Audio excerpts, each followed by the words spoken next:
여러분 반갑습니다.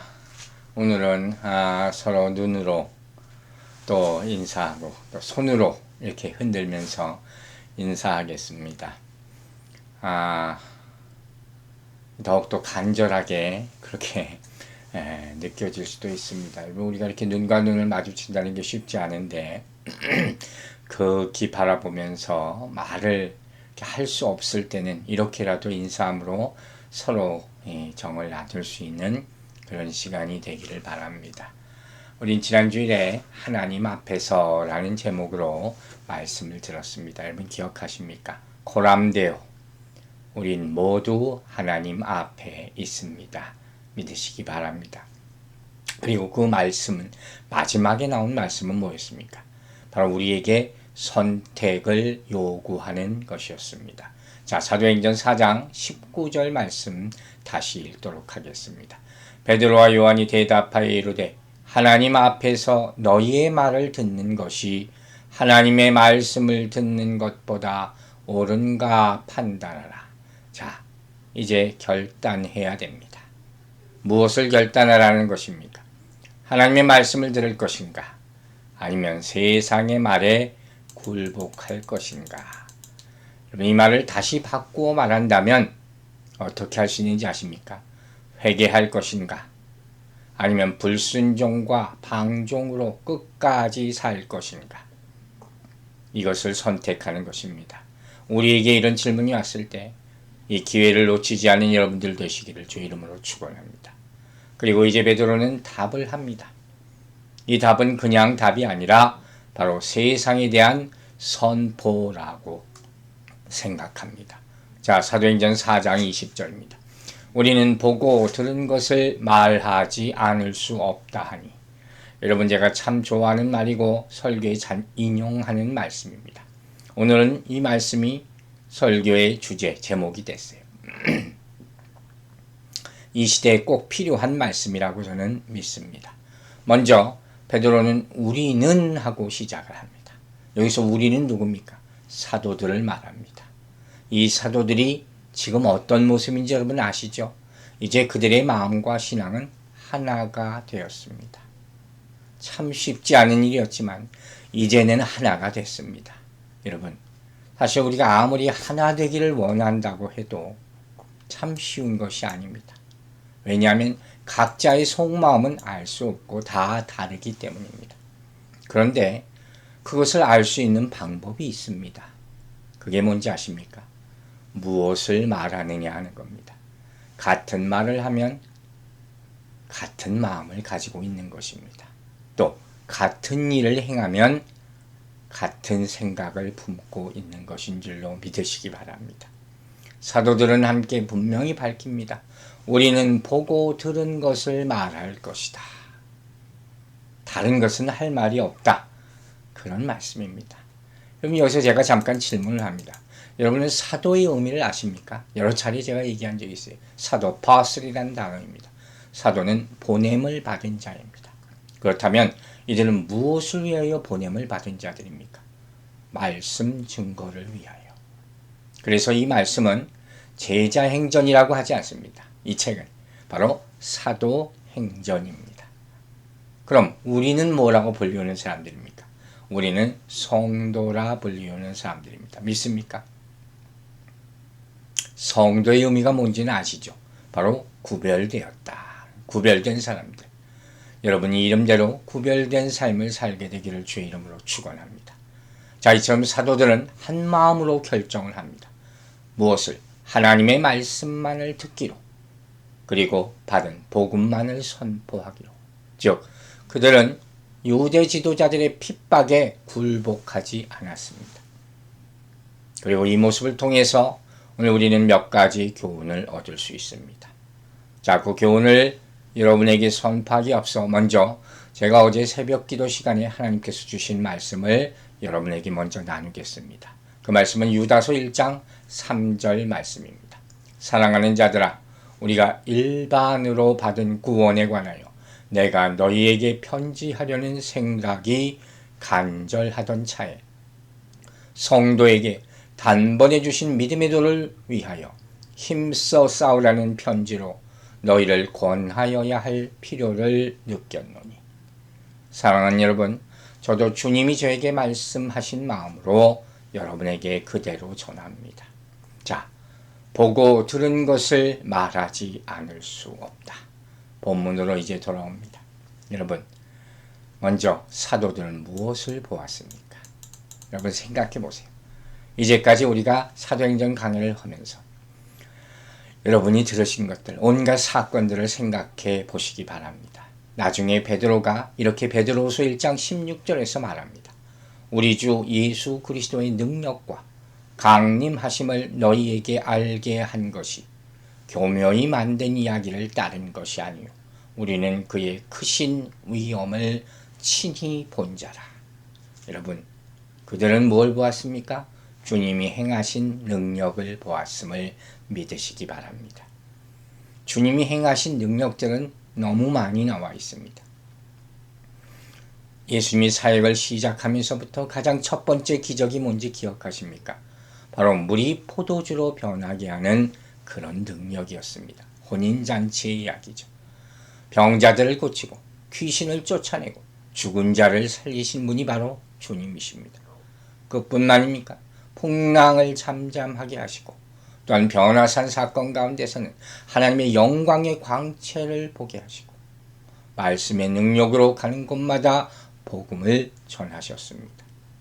또한 죽기 직전까지 강도를 위해서 기도하는 모습을 그들은 보았고 그가 죽으심을 보았고 다시 살아나셔서 그들에게 말씀하시는 모습을 보았고 하늘로 오르심을 보았습니다. 그리고 바로 얼마 전 제자들은 뭘 봅니까? 오순절에 불의 혀가 갈라지는 듯한 성령의 역사를 보았습니다. 여러분은 더 많은 것을 보고 들었기를 주의 이름으로 축원합니다. 여러분, 그들이 본 것이 얼마나 많습니까? 그런데 이 많은 것을 보았음에도 불구하고 이 의미를 다 알지는 못했습니다. 그런데 성령이 임하자 본 것들이 기억나기 시작했습니다. 이제 진짜 본 것입니다. 영의 눈이 열리기 시작한 것입니다.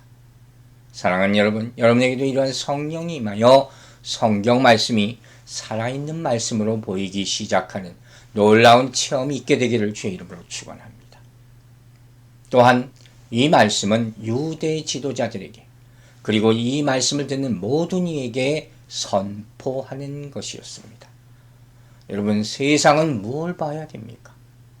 첫 번째, 그 전에 제자들이 예수와 함께 있는 줄을 보았어야 했습니다. 그들은 봤습니다.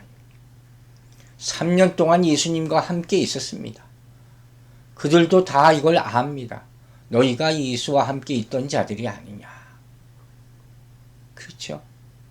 하나님의 아들과 함께 있었다는 것. 이 얼마나 큰 특권입니까?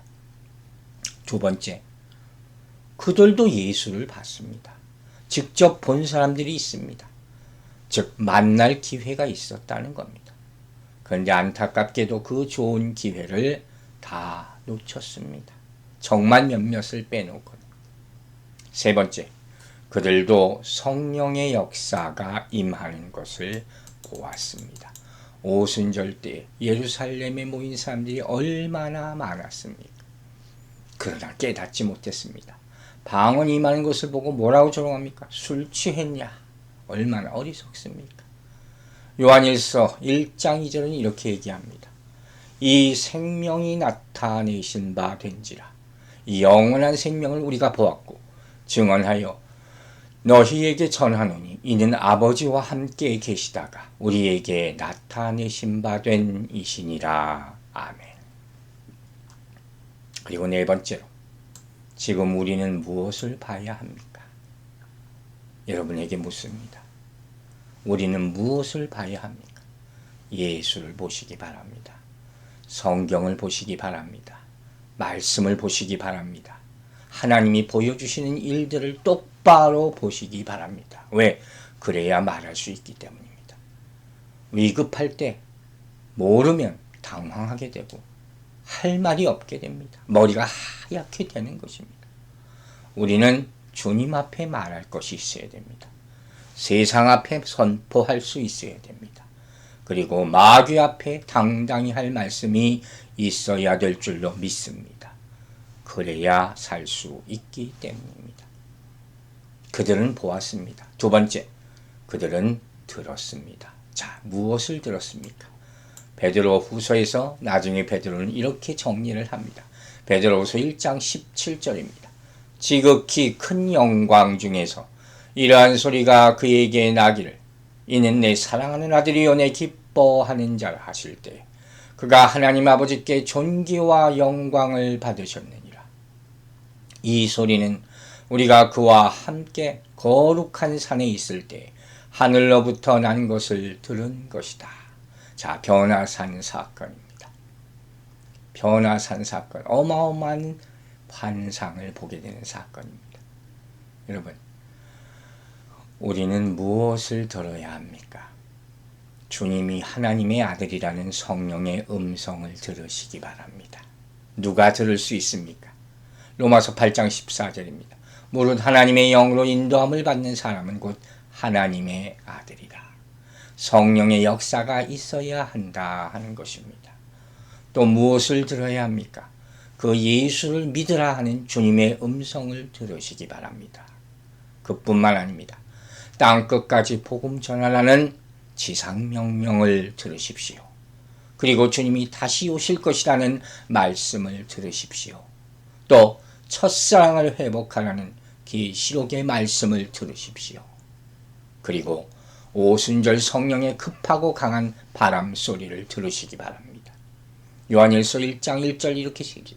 태초부터 있는 생명의 말씀에 관하여는 우리가 들은 바요 눈으로 본 바요 자세히 보고 우리의 손으로 만진 바라. 사랑하는 여러분, 이러한 체험이 말씀이 여러분이 되시고 여러분의 것이 되는 체험이 있게 되기를 주의 이름으로 축원합니다. 그리고 오늘 이 순간 반드시 꼭 여러분이 들어야 될 말씀이 있습니다.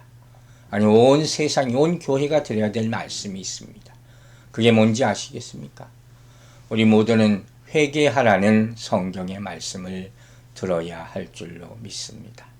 여러분, 이 시대에 가장 필요한 말씀이 뭔지 아시겠습니까?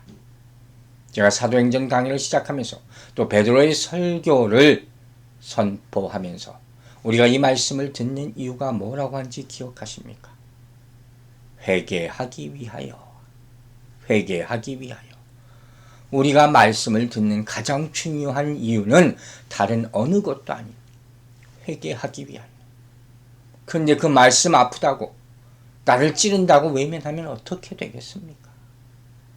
그러면 우리는 이제 무엇을 회개해야 하겠습니까? 오늘 이 자리에서 결단할 일들입니다. 무엇을 회개해야 하겠습니까? 첫 번째, 주님을 올바로 섬기지 못한 우리의 죄를 회개해야 할 줄로 믿으시기 바랍니다. 아멘입니까? 두 번째, 주의 성전을 더럽힌 세상과 똑같이 만든 이 큰 죄를 세상의 모든 교회는 회개해야 할 것입니다. 오늘 이 자리에서 하시기 바랍니다.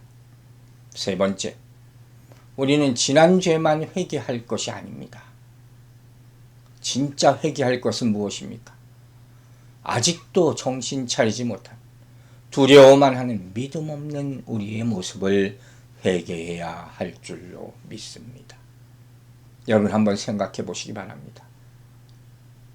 지금 우리와 같은 모습을 누가 가장 기뻐하겠습니까? 사단입니다. 아시겠습니까, 여러분? 교회는 세상에 너무 빨리 굴복했습니다. 여러분, 오래전에 동성애 이슈가 나타났을 때가 있습니다. 1990년대 초반 필라델피아라는 동성애가 처음 나타났습니다. 벌써 30년이 넘었습니다. 세상이 교회에 대해서 문제를 툭 던진 것으로 저는 지금 느낍니다. 그런데 교회는 아무 준비도 하지 않았습니다. 결국 교회는 다 갈라지게 되었습니다. 여러분, 저는 너무 가슴이 아픕니다. 세상의 교회는 너무 빨리 예배를 포기했습니다. 저는 이런 생각을 들었어요. 아마 사단도 놀랄 겁니다. 무슨 교회가 이렇게 빨리 문을 닫는가? 물론 사람들은 말하기 시작합니다. 안전이 제일 중요하지. 안전이 우선이지. 인터넷으로 예배드리면 되는 것 아닌가? 여러분, 그럴 수밖에 없게 되어 버렸습니다. 너무 가슴 아픈 일 아닙니까? 그런데 제가 세상과 교회, 우리 자신에게 질문하고자 하는 것이 있습니다. 인터넷으로 드리면 되는 것 아니냐? 이전에 그렇게 말한 교회가 있었습니까? 그렇다면, 그게 큰 문제가 아니라면 뭐하러 그렇게 어마어마한 교회 건물은 짓고 우리 교회로 오라 이렇게 소개를 했습니까? 여러분, 교회가 안식을 주리라, 평안을 주리라. 무슨 안식을 주었습니까? 지금 이 순간에 교회가 무엇을 했습니까? 교회가 영혼의 안식처와 피난처가 된다고 했는데 우리는 어디로 도망쳐야 됩니까? 사랑하는 여러분, 우리는 이 무지와 어리석음과 교만을 회개해야 되는 것입니다. 우리가 알다시피 질병과 전염병, 천재지변이 닥칠 것을 성경은 수도 없이 많이 이야기했습니다. 그러나 사람들은 이 말씀을 듣지 않고 계시록의 말씀을 읽지 않았습니다. 선포하지도 않았습니다. 심지어 어떤 목사는 이와 같은 말씀을 선포해서는 안 된다고까지 얘기했습니다. 그 사람에게 하나님의 분명한 심판이 임할 줄로 믿습니다. 한 가지 제가 여러분에게 더 이제 묻습니다. 여러분은 지금 어떤 기도를 가장 많이 하고 계십니까? 여러분, 다른 사람을 정죄할 것 없습니다. 내 자신이 회개해야 합니다. 그것으로부터 다시 시작하는 여러분들 되시기를 주의 이름으로 축원합니다. 자, 이제 그들은 보고 들은 것을 말하지 않을 수 없다라고 합니다. 먼저 그들의 모습을 한번 생각해 보세요. 보고 들은 것을 나는 말하지 않을 수 없습니다. 정말로 결연하고 확고한 모습이 아닙니까? 여러분 느끼시겠습니까? 지금 그들이 상황이 어떤지 아시죠? 사내들인 공회원들 앞에 있는 거예요. 지금 잡혀가 죽을 수도 있는 것입니다. 그래도 아무 말 못합니다. 여러분 이들과 우리를 한번 비교해 봅시다. 우리는 주님 앞에 너무 부끄럽고 세상 앞에 한없이 약하지 않습니까? 그 반대가 되어야지 하지 않겠습니까? 여러분, 이때 우리의 모습은 세상과 같아서는 안 될 것입니다. 그러므로 두려움과 걱정에 수군거리지 마시기 바랍니다. 성경은 분명히 말합니다. 앞으로 더 큰 일이 계속 일어날 것입니다. 이 일은 재앙의 시작일 뿐이라고 계시록은 말합니다. 그러면 어떻게 할 겁니까? 계속 숨어만 있을 겁니까? 여러분은 어떻게 하시겠습니까? 답은 한 가지 있습니다. 말씀을 다시 보시기 바랍니다. 쥐잡듯이 이잡듯이 찾으시기 바랍니다. 답을 찾으세요. 여러분 이 세상에는 오래전부터 전염병이 돌았습니다. 성경에는 거기에 대한 말씀이 많이 나옵니다. 자, 예를 둘만 들겠습니다. 출애굽기 9장 3절 여호와의 손이 들에 있는 네 가축 곧 말과 나귀와 낙타와 소와 양에게 더하리니 심한 돌림병이 있을 것입니다. 하나님이 짐승들을 다 죽여보십니다. 역대상 21장 14절 보면 더 놀라운 말씀이 있습니다.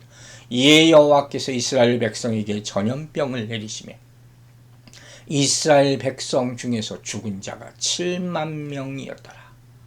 하나님의 심판이라고 성경에 분명히 나와 있습니다. 하나님이 자기 사랑하는 백성 이스라엘을 전염병으로 다 죽이셨습니다. 여기서 한 가지 제가 여러분에게 짚고 넘어가야 할 말씀이 있습니다. 자, 이 일이 하나님이 하신 일이라면 너무 절망만 하지 마시기 바랍니다. 하나님은 또 갑자기 이러한 일을 그치게 하실 것이라는 사실을 알고 계시기 바랍니다. 이것이 하나님의 뜻이기 때문입니다. 여러분, 우리가 알다시피 인류 역사 가운데 여러 번 전염병이 돌 때가 있었습니다. 그때 그리스도인들은 그들을 위해 도로 갔습니다. 연약한 사람들을 위해. 그리고 크리스찬들이 가장 많이 죽었다고 합니다. 그게 그리스도인들이었습니다. 자, 자칭 그 대단한 믿음의 소유자들, 그 능력자들, 은사 받은 자들, 지금 다 어디 갔습니까? 여러분이 이제까지 어떻게 신앙생활을 해왔습니까? 다 어디 숨었습니까? 두 번째, 이들의 이 모습은 그들이 목격자에서 설교자로, 곧 증인으로 변한 것을 보게 합니다. 그들은 담대하고 확고했어요. 그것이 바로 증인의 모습이죠. 자, 어떻게 이렇게 될 수 있었을까? 우리는 이 질문의 답을 이미 알고 있습니다. 몇 가지로 분류해서 얘기합니다. 첫 번째, 말할 것도 없이 성령의 역사입니다. 사도행전 1장 8절 기억합니다. 오직 성령이 너희에게 임하시면 너희가 권능을 받고 예루살렘과 온 유대와 사마리아와 땅 끝까지 이르러 내 무엇이 증인이 되리라 하시니라. 자, 지금 이때 제자들은 예루살렘에서 겨우 시작했습니다. 그런데 지금 우리는 어디 있습니까? 땅 끝의 시대에 살고 있음을 잊지 마시기 바랍니다. 얼마 남지 않았습니다. 여러분, 우리는 이 본문에 나와 있는 보고 들은 것을 말하지 않을 수 없다라는 말씀 자체가 뭘 의미인지 압니다. 바로 증인입니다. 보고 들은 것을 말하는 사람들, 증인입니다. 그리고 증인에게는 사실을 말할 책무, 의무가 있습니다. 그런데 세상의 증인들이 정말 다 그렇게 얘기할까요? 그들이 법정에서 사실만을 얘기할까요? 그렇지 않습니다. 그래서 그렇게 위증하는 사람들이 가짜 증인이라는 겁니다. 근데 지금 사도들을 보십시오. 지금 이들이 서 있는 곳이 신문을 당하고 있는 산헤드린이, 유대교 최고의 고위층들이 그들을 주목하고 신문하고 있다는 사실을 우리는 기억해야 됩니다. 그러나 그럼에도 불구하고 그들은 어마어마한 담력을 보입니다. 그럴 수 있었던 그 힘의 원천은 무엇이라고요? 성령의 능력입니다. 성령의 능력. 그러므로 여러분, 권면합니다. 성령의 명하심에 순종하시기 바랍니다. 그래야 말씀이 이루어질 줄로 믿습니다. 그들은 성령에 순종했고, 그로 말미암아 어떻게 됐습니까? 이 위기를 말씀 선포의 기회로 만든 사람들이 되었습니다. 할렐루야. 위기를 말씀 선포의 기회로 만든 사람들. 제 오늘 설교 제목에 부재로 그렇게 만든 그런 말씀입니다. 여러분, 이 환란의 시대에 세상을 향한 목소리들이 나타나게 되기를 주의 이름으로 축원합니다. 어떻게 이렇게 될 수 있을까요? 두 번째, 성령의 역사 플러스 두 번째입니다. 그들은 자기가 믿는 바에 대한 확신이 있었습니다. 여러분, 제가 성경 공부할 때 자주 얘기하죠. 뭐 하면 내가 확실히 알지 못하면 절대로 전하지 못합니다. 그러므로 분명한 메시지를 받고 가지시기 바랍니다. 그들은 반복해서 전했고 정확하게 전했고 또 권위를 가지고 전했습니다. 디모데후서 1장 12절 이렇게 말씀합니다. 이로 말미암아 내가 또 이 고난을 받되 부끄러워하지 아니함은 내가 믿는 자를 내가 알고 또한 내가 의탁한 것을 그날까지 그가 능히 지키실 줄을 확신함이라. 아멘입니까? 여러분은 아십니까? 여러분은 확신합니까? 정확하고 정확하게 알고 정확하게 전할 수 있는 여러분들 되시기를 주의 이름으로 축원합니다. 그래서 이 사도들에게는 변명하는 모습이 없습니다. 마지못해 하는 모습은 더더구나 보이지 않습니다. 변화된 증거입니다. 에레미야 20장 9절이 내가 다시는 여호와를 선포하지 아니하며 그 이름으로 말하지 아니하리라 하면 나의 마음이 불붙는 것 같아서 골수에 사무치니 답답하여 견딜 수 없나이다. 여러분에게 이 마음이 있게 되길 바랍니다. 말하지 않으면 나의 마음이 답답해서 어쩌질 못하겠다. 이것이 전하지 않을 수 없다 하는 심정을 표현한 것입니다. 어떻게 말로 다 표현할 수가 있겠습니까? 세 번째, 그들은 말하지 않을 수 없는 압박감 가운데 있게 되었습니다. 이 압박감이라는 게 뭘까요? 스트레스가 아닙니다. 이것을 영적인 부담이라고 합니다. 그런데 이 부담은 세상에서 말하는 그런 부담이 아닙니다.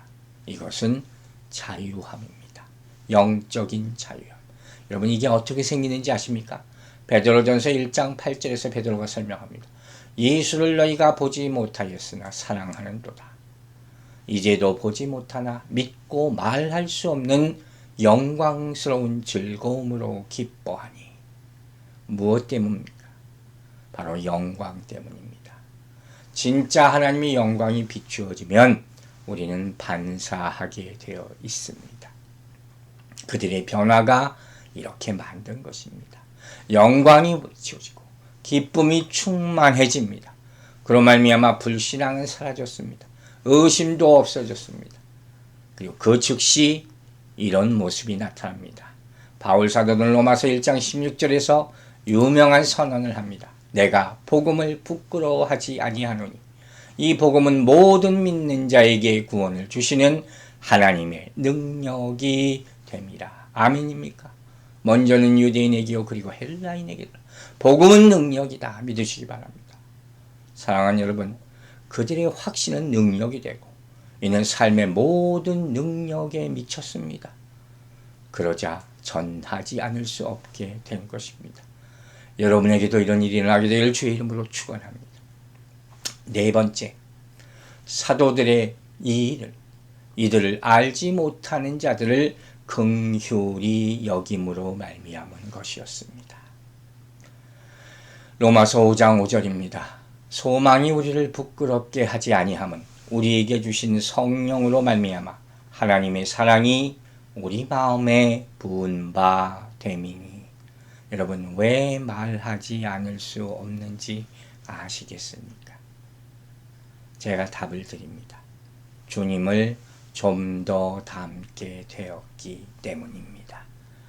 주님을 좀 더 닮게 되었습니다. 그것이 긍휼과 사랑의 시작인 것입니다. 여러분, 고통은 하나님의 사랑을 확인할 수 있는 가장 좋은 기회인 줄로 믿으시기 바랍니다. 마태복음 9장 36절에서 주님이 말씀하십니다. 무리를 보시고 불쌍히 여기시니 이는 그들이 목자 없는 양과 같이 고생하며 기진함이라. 사랑하는 여러분, 목자의 곁을 떠나지 마시기 바랍니다. 목자의 음성을 듣고 순종하시기 바랍니다. 혹 여러분이 힘들었을 때 복음을 만나 치유된 체험들과 기억들이 있습니까? 그럼 그 복음을 이제 똑같이 고통받고 있는 사람들에게 전하고 나누시기 바랍니다. 여러분, 진리는 죄에 빠진 인간의 상태를 들여다볼 수 있게 해줍니다. 그래서 우리에게 진리가 필요한 것입니다. 그런데 아무리 말을 해도 듣지 않는 사람들이 있습니다. 하지만 여러분, 오늘 또 얘기합니다. 아직도 늦지 않았습니다. 왜? 사랑은 오래 참는 기다림이라고 이야기했기 때문입니다. 마지막으로 그들은 죽을 준비를 하고 있었기에 이렇게 할 수 있었습니다. 자, 로마서 14장 8절입니다.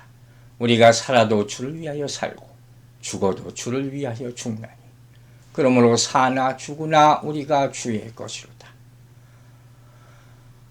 이때처럼 이 말씀이 다가오는 적이 없는 것 같습니다. 살아도 주를 위하여, 죽어도 주를 위하여.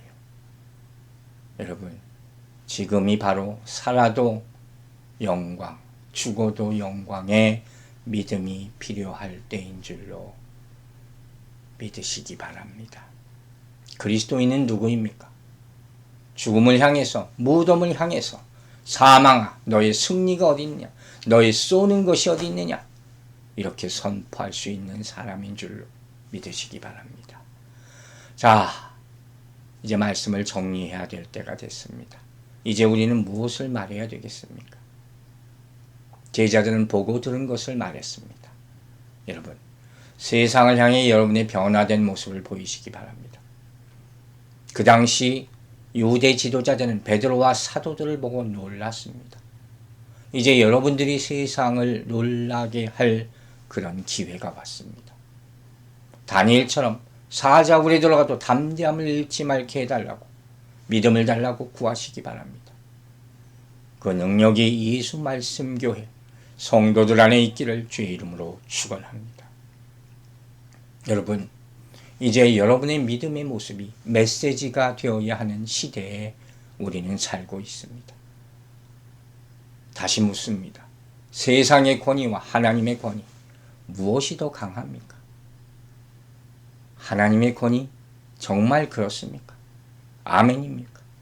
그렇다면 그 권세를 전하시기 바랍니다. 예수 그리스도를 전하시기 바랍니다. 세상의 물리적 힘으로 말미암아, 재앙으로 말미암아 모이는 교회의 시대가 끝나가고 있다면 이제 우리는 무엇을 해야 됩니까? 흩어져 전하는 사명을 다해야 될 줄로 믿습니다.